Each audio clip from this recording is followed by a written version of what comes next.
প্রথম দফায় একেবারে চড়া রোদ মাথার ওপর নিয়ে ভোটের লাইনে দাঁড়িয়েছিল বঙ্গবাসী, আর দ্বিতীয় দফায় মাথার ওপর অবিরাম বাড়িধারা। যেদিন কাউন্টিং সেদিন আবহাওয়ার কি হয় অবস্থা এখন এই মুহূর্তে। আচ্ছা, রাজনীতির পারদের সঙ্গে সঙ্গে আবহাওয়ার পারদ ঘাম ছোটাবে না তো? কি বলছে আবহাওয়া দপ্তর দেখুন।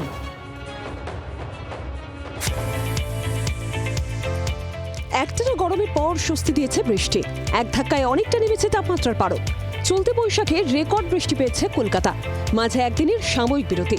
রবিবার থেকে ফের বঙ্গে বাড়বে ঝড় বৃষ্টির পরিমাণ। সোমবার বৃষ্টি মাথায় নিয়েই চলবে ভোট গণনা।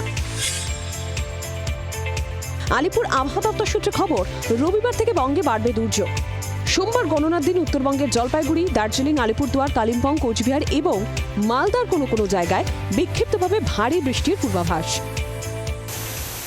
4 তারিখেও দমকা হাওয়ার পরিমাণ 50 থেকে 60 পৌঁছানোর সম্ভাবনা মালদা জেলাতে, এবং বাকি সবকটি জেলাতেও 40 থেকে 50 বা 30 থেকে 40 কিলোমিটার গতিবেগে দমকা হাওয়া সহযোগে বজ্রপাত সহ বৃষ্টির সম্ভাবনা থাকছে।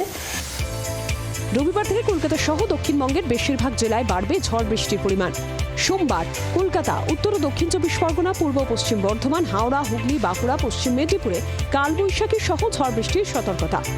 গণনা পর্ব চলাকালীন হয়তো খুব বেশি বৃষ্টি হবে না, কিন্তু তারপর যখন ফল ঘোষণা হবে, যে দলই জিতুক তাদের সেলিব্রেট করতে হবে বৃষ্টিকে সঙ্গী করেই।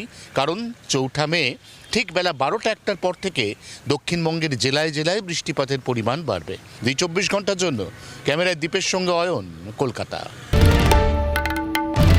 বাংলার আওয়াজ, বাঙালির আবেগ, জি 24 ঘন্টা।